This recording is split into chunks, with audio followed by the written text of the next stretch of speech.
From every battlefront of World War II, an endless flow of photographs and motion picture film reported history in the making to the American people. More vividly than thousands of printed words, they told the dramatic story of the greatest struggle of all time, a story recorded by an anonymous corps of men.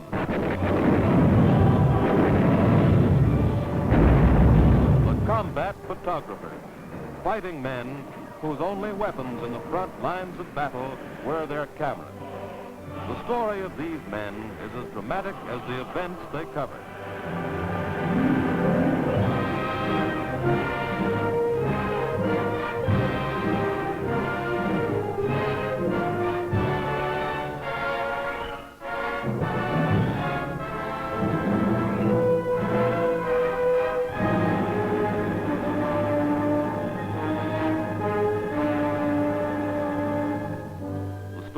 Combat cameraman began long before Pearl Harbor.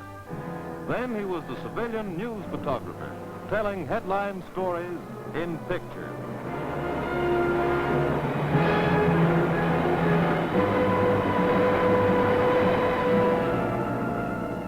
He was the newsreel cameraman, bringing to the screen a film report of the events of the world.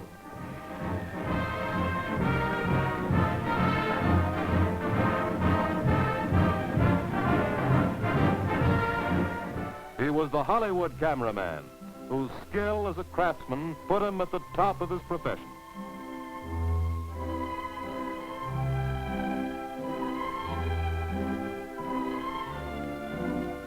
He was the untrained boy in uniform who learned his trade in the service and learned it well. Or perhaps he was the travelogue cameraman who brought to his audience pictures of colorful and unknown worlds. Of such a world were the distant islands of the blue Pacific, romantic, legendary islands of paradise.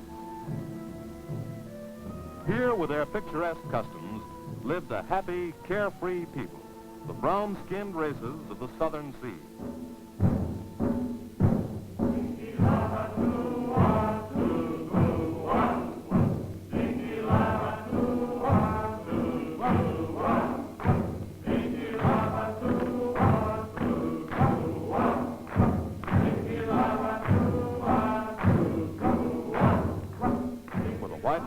These islands meant the fulfillment of their dreams of peace and happiness. But that was yesterday, when the Pacific was as peaceful as its name.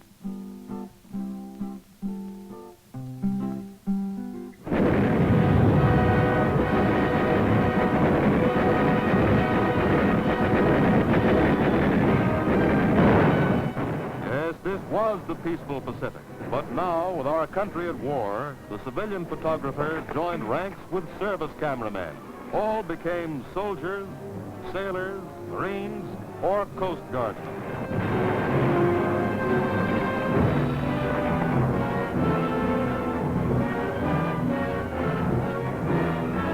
Covering every theater of naval and military operations, the fighting photographers, at a cost of many lives, brought back such motion pictures as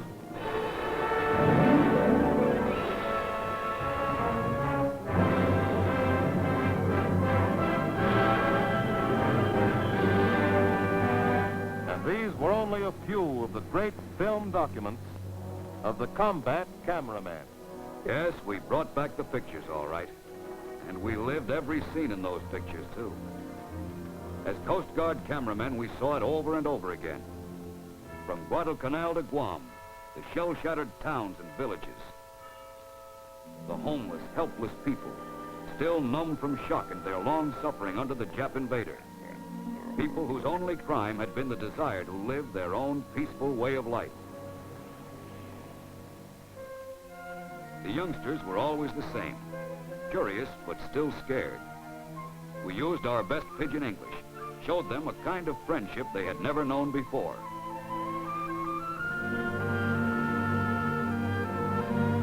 These newly won friends were a free people, little people who once again could smile for your camera and mean it.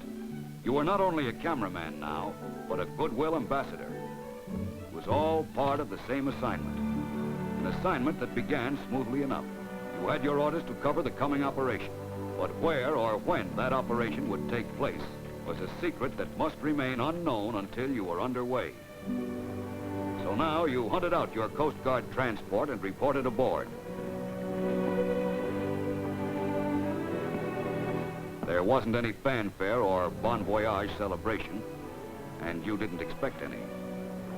As the Marines and GIs came aboard, you wondered how tough the going would be for them. It was easy to tell that for many, this was the first time out. When dock lines were singled up, you felt you were leaving all safety and security behind. Take up your gangway! You ground out a few departure shots, including the usual would-be actor on the dock.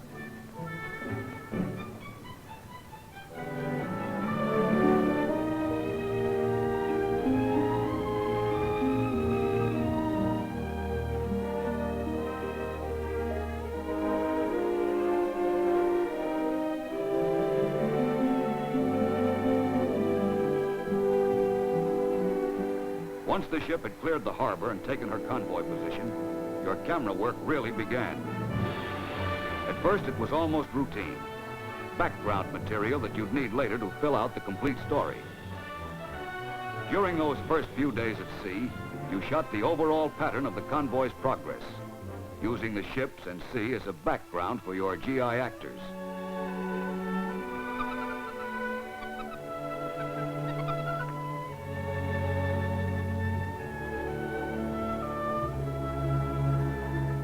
There were times when life had its lighter side and the grim business of war seemed far away.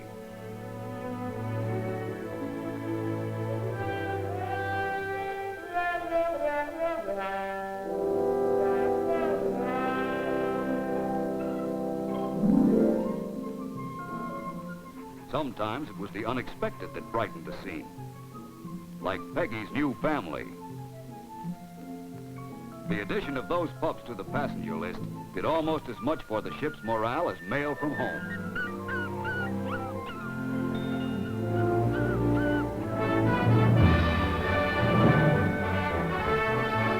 As each day brought the convoy closer to its objective, tension tightened among both officers and men. You knew it wouldn't be long now.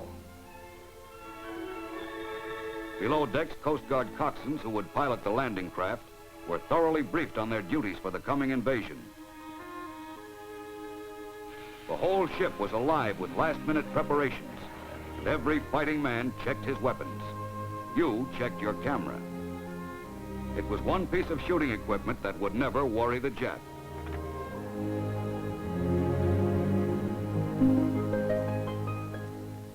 During the little time left, you relaxed when you could.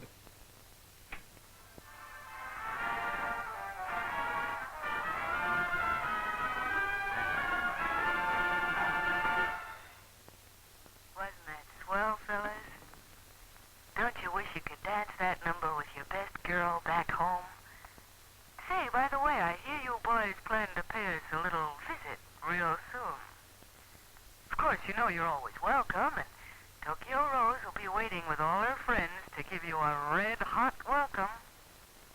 Better think twice, fellas. You wouldn't want to miss that dancing date with your girlfriend, would you? She kept her promise for the red-hot welcome. Kamikaze.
kamikaze pilots took a heavy toll.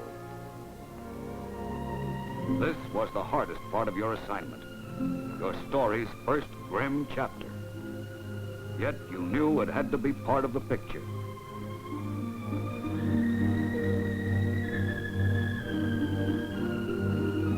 Yesterday, those men had been your shipmates, the friendly, easygoing comrades you had lived and laughed with. Today, you photographed them for the last time.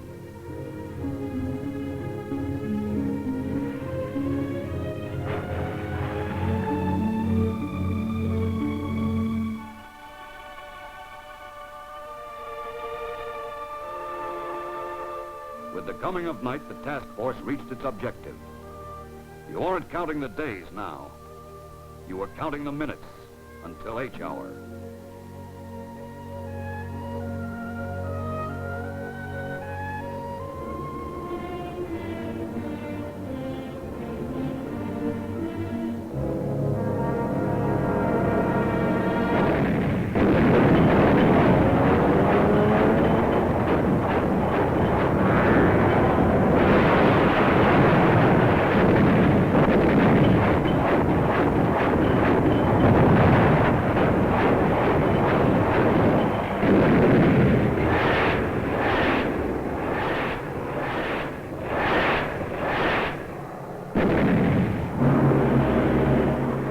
Of dawn, the troops started for shore. You went with the first wave.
For you was being fought in your camera finder.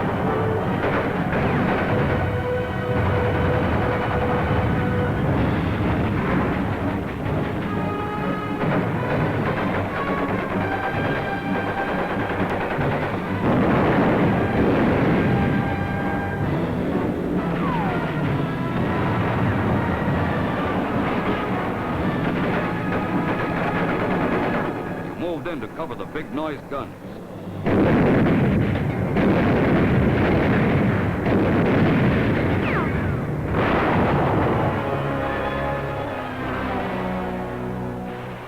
You moved ahead with the troops, following the action as its pattern spread and shifted. Cameramen were everywhere, capturing the full scope and tremendous power of the invasion force. Some cameramen would never know how the picture ended. For others, the long trek back had begun.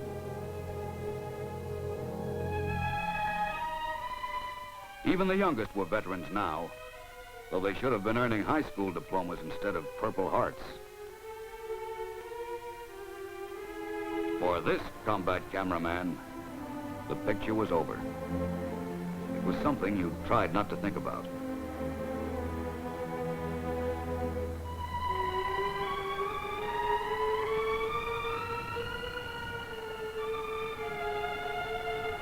But your assignment still had to be finished. There was still the tragic aftermath of the fighting to be covered. Aboard ship, the men in white silently waged their own battles of life and death.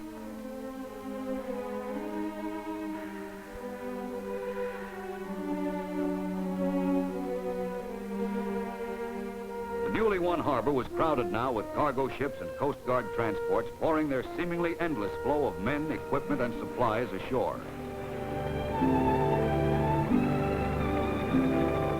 As our troops moved forward, enemy prisoners were herded to the beaches.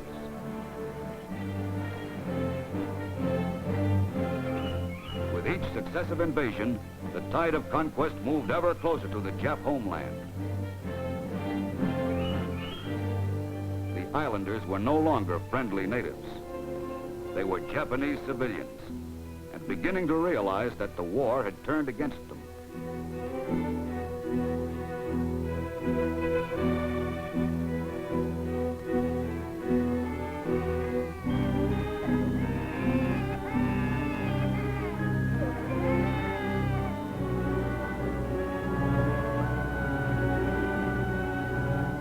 These were the strange, fanatical people from the land of the rising sun. Yes, we were on the last mile of our road to victory.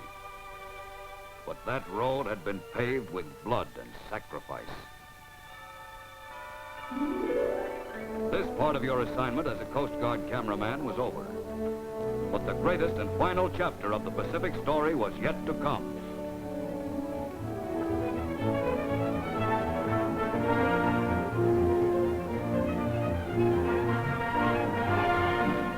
September 2nd, 1945. The once arrogant Japanese Empire bowed in humble and unconditional surrender. And history was given a pictorial record of that eventful day by the combat cameraman.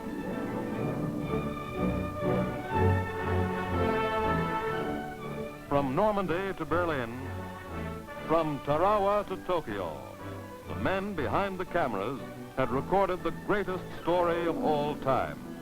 The story which, in itself, is the strongest argument for lasting world peace. It was sunset in the Pacific.